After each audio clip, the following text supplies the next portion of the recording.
Então, bom dia, galerinha.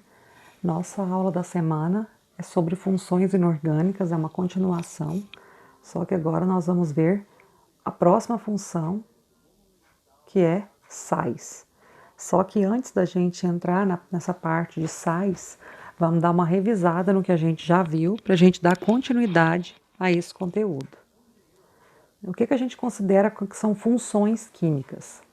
Elas correspondem a um conjunto de substâncias que têm características e propriedades químicas semelhantes.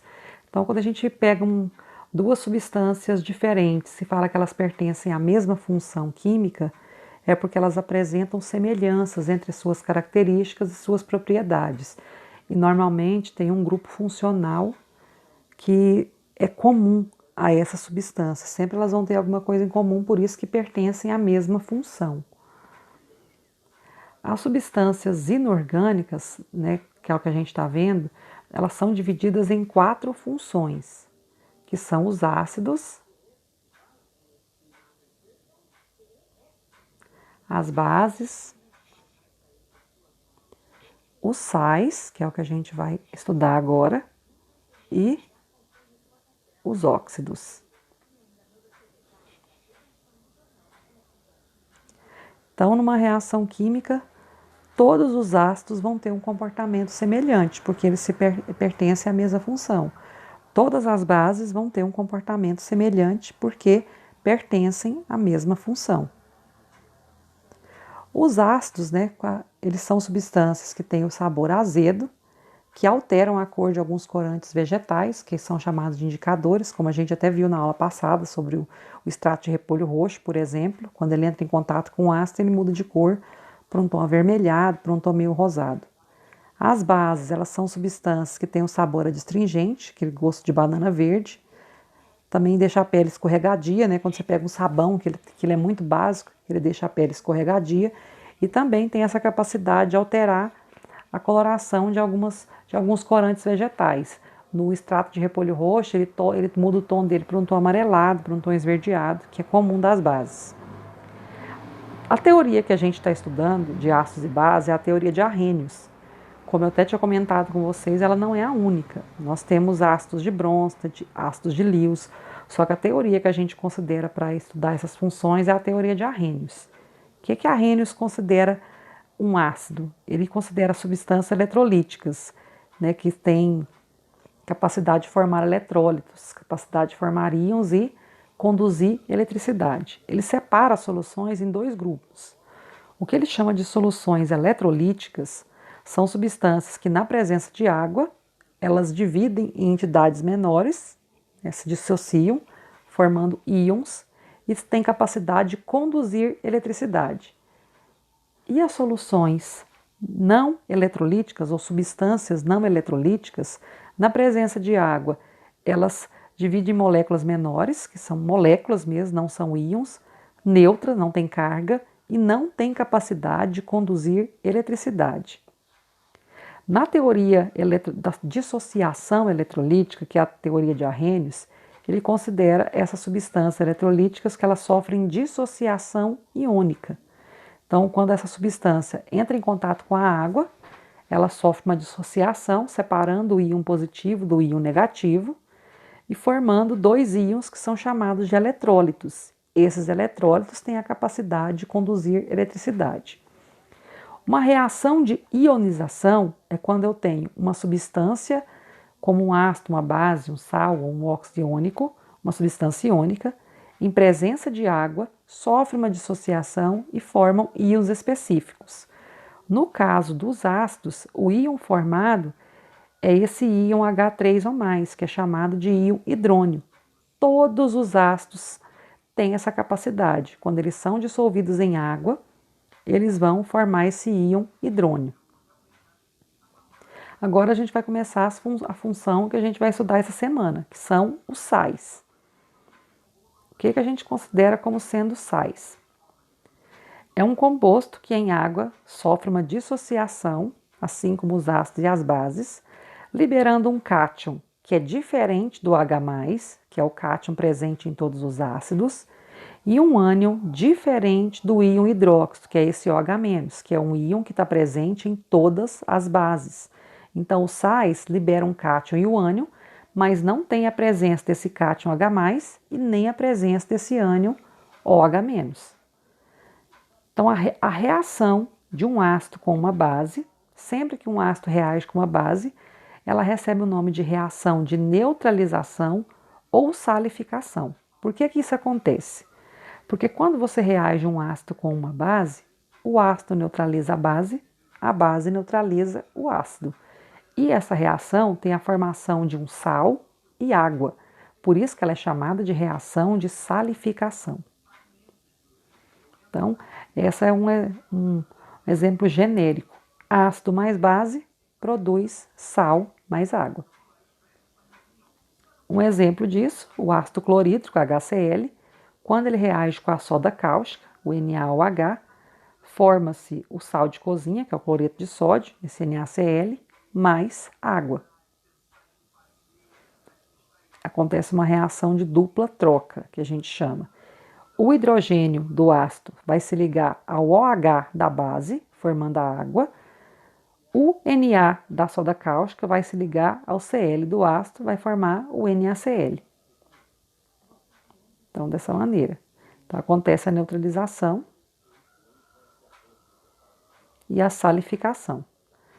O ácido neutraliza a base, formando água. Então, um neutralizou o outro. E a troca, né, dos íons entre o HCl e o NaOH forma o NaCl, que é o que a gente chama de reação de salificação. Formou-se um sal. Como que esses sais são nomeados? Né? Ele obedece à seguinte expressão: nome do ânion, e o nome do cátion. Então, o sufixo do ácido e o sufixo do ânion. O ácido termina em hídrico, então o ânion terminou em eto. Quando o ácido termina em ico, o ânion termina em ato. Quando o ácido termina em oso, o ânion termina em ito. Então, sendo assim, a gente tem aqui uma solução de salificação, que é o ácido sulfúrico, H2SO4, mais o hidróxido de cálcio, que vai formar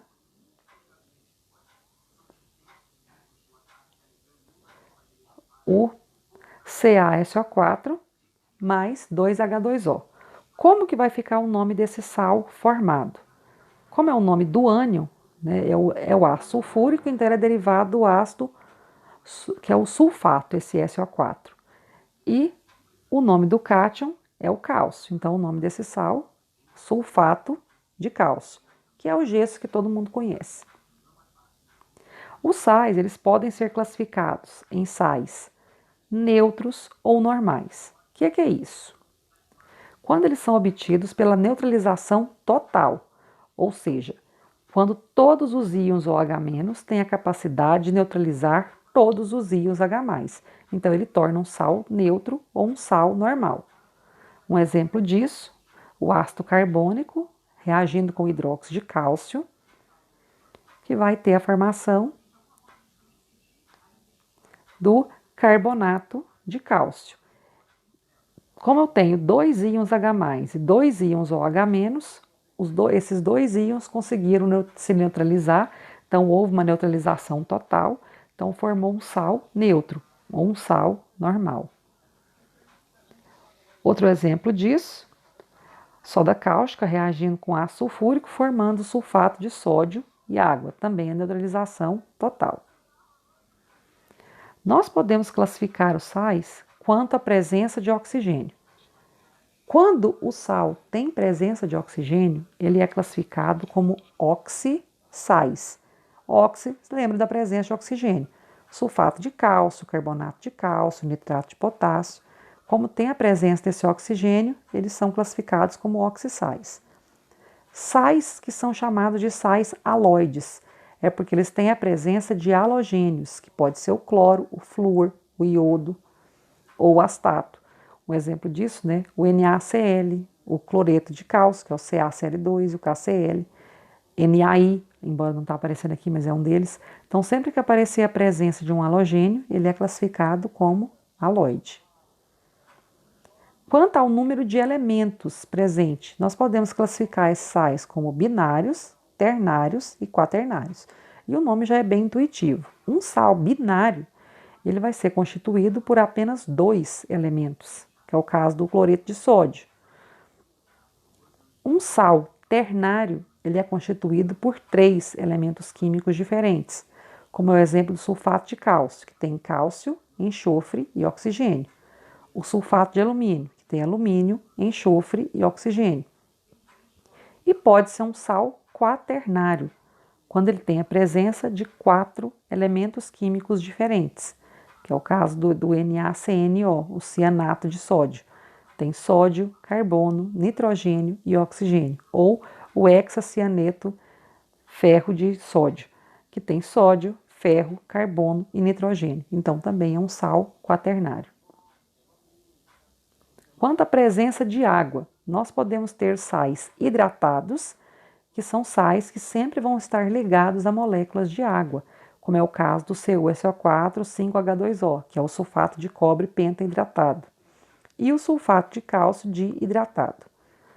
E um sal anidro. O sal anidro ele não tem presença de água. Ah, mas como que eu vou diferenciar? Muito fácil. Pela fórmula você já vai ver a presença dessa molécula de água, então é um sal hidratado. Se não tem molécula de água, um sal anidro. Quanto à natureza, esse sal pode ser neutro ou normal, pode ser um ácido, um sal ácido, ou também chamado de hidrogenossais, quando há uma neutralização parcial e os íons H+ não são totalmente neutralizados, diferente do sal neutro, que os 2 íons são totalmente neutralizados. Um sal básico também são chamados de hidroxissais, quando sobra um íon hidróxido, que ele não é totalmente neutralizado. E um sal duplo ou misto, é quando ele pode ser formado por 2 cátions diferentes ou 2 ânions diferentes.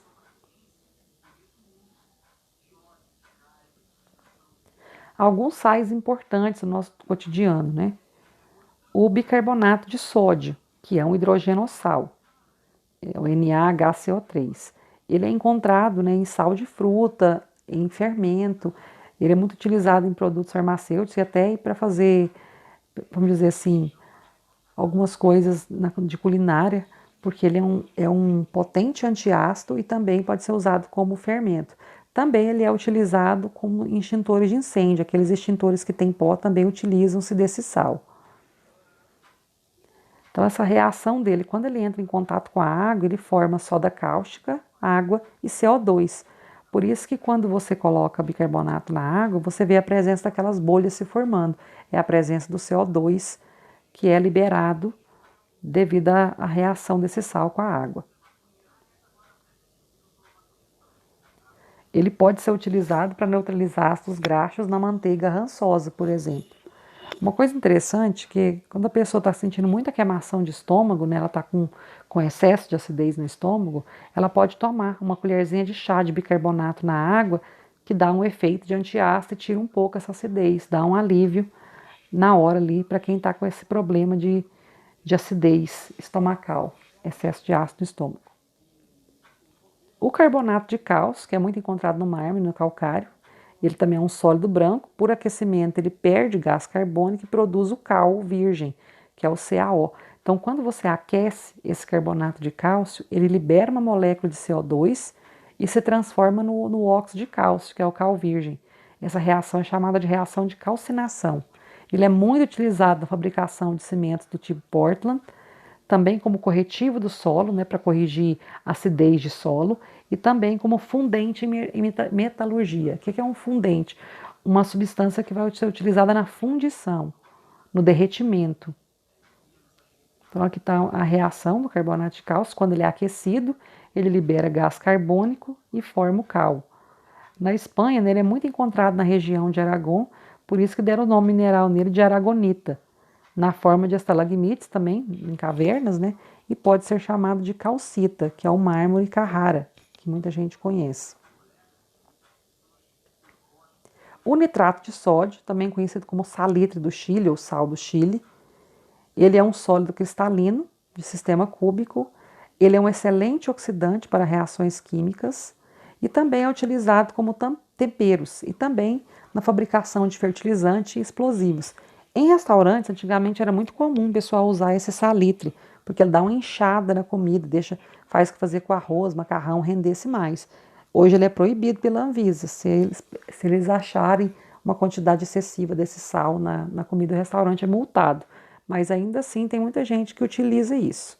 Nos Andes, né, por isso que deram esse nome para ele de salitre do Chile, ele era muito utilizado para conservar carne porque ele é higroscópico, né? O que é higroscópico? Ele tem a capacidade de reter água, então fazia com que a carne se mantesse com melhores condições, sem perder por muito tempo. O cloreto de amônio, conhecido como sal amoníaco, ele é um sólido granulado, que é obtido do líquido amoniacal em fábricas de gás, e ele é muito utilizado na fabricação de pilhas secas, também em soldas, num processo de galvanização do ferro e na fabricação de tecidos. E algumas pessoas utilizam esse sal amoníaco também para descolorir os pelos, né? Muito comum. Também pode ser utilizado na fabricação de bolachas, porque ele é higroscópico, retém a água e deixa a bolacha um pouco mais sequinha. Então, para a gente revisar e terminar nossa aula de hoje. Né, os ácidos diarrênios, eles aumentam a concentração de H+, que é esse íon presente nos ácidos, e diminui a concentração de OH-. Quando eu tenho uma base, é o contrário, ela aumenta a concentração de OH- em uma solução aquosa. Então, teoricamente, os ácidos são substâncias que produzem o íons H3 ou H+, quando dissolvidos em água. E as bases produzem os íons OH- ao serem dissolvidos em água. Para a teoria de arrênios, né, o ácido mais base forma sal e água. Então, qual que é o problema dessa definição? Que só se refere a soluções aquosas. A escala de pH, que foi algo que a gente também viu na aula passada, a gente vai relembrar, ela surgiu em 1909 por esse cientista Sorensen, que ele sugeriu uma maneira de medir a concentração de H+, para determinar o grau de acidez ou de alcalinidade a 25 graus Celsius. Ele utilizou uma expressão matemática, que é esse pH, que é igual a menos log da concentração de H+, e o POH, que é o padrão hidroxigiônico, menos log da concentração de OH-, onde o somatório do padrão hidrogênico, que é o pH, mais o padrão hidrogeniônico seria 14. Então, assim ele determinou que um pH maior que 7 é um pH básico. Um pH igual a 7, pH neutro. E um pH menor que 7, pH ácido. Sendo assim, você tem as substâncias, né, alguns exemplos aí, e a escala de pH. Quanto maior o pH, mais básico. Quanto menor o pH, mais ácido. Então, os indicadores, que também foi o que a gente viu na aula passada, que são substâncias que vai alterar a coloração de acordo com o pH do meio em questão, e são usados para determinar se um composto é ácido, básico ou neutro. Isso aqui, esse indicador que está aparecendo na foto, é extrato de repolho roxo. Na presença de um ácido, ele fica com esse tom avermelhado. Num pH neutro, ele não muda de cor, continua roxo. E num pH básico, ele fica com esse tom esverdeado.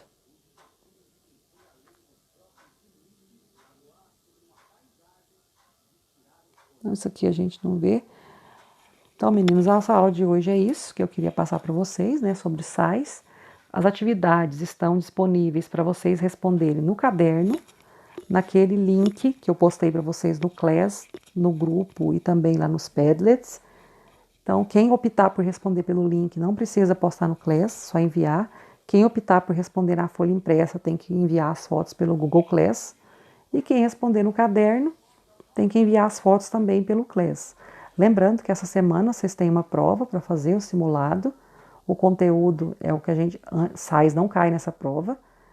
E essas devolutivas, esses outros exercícios que vocês estão fazendo, eles vão valer 3 pontos, como a gente tinha combinado anteriormente, certo? Essa semana a gente não teve aula pelo Meet, por motivos que eu já expliquei para vocês, mas no dia 9 de novembro a gente retorna. Então, tenha uma boa semana.